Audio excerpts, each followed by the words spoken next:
ఆ సహకారుల పేర్లు జీవ గ్రంథమందు రాయబడి ఉన్నాయి. హల్లెలూయా.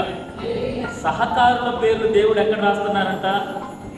జీవ గ్రంథమందు రాస్తాడు. నేను చెప్పేది ఏంటి అని అంటే, సహకారుల పేర్లే దేవుడు జీవ గ్రంథమందు రాస్తే సైనికుడిగా పోరాడితే ఇంకెంతగా ఇచ్చిస్తాడు దేవుడు. స్తోత్రం కలుగునుగా. సైనికుడిలాగా మనం పోరాడాలి. దేవుడు వాక్యం ఏం సెలవిస్తుంది? సహకారులు అంటే ప్రార్థన సహాయం కావచ్చు, లేకపోతే ఏదైనా మనుషులు ఆపదలో ఉంటే సహాయం కావచ్చు. ఈ విధంగా సహకారుల పేర్లే జీవ గ్రంథంలో రాయబడితే మనం సైనికుడిలా పోరాడుతున్నప్పుడు దేవుడు ఇంకెంత హెచ్చరిక స్థితిలో ఉంచుతాడు. స్తోత్రం కలుగునుగా.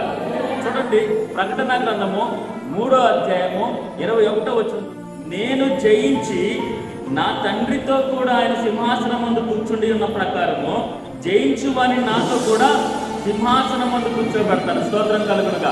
అంటే సైనికుడిలాగా మనం పోరాడుతున్నప్పుడు హెబ్రీ పత్రిక 2వ అధ్యాయము 2వ వచనంలో అంటాడు, మొదటి 2 వచనాల్లో మనము పరుగు పందెంలో ఓపికగా పరిగెత్తాలి.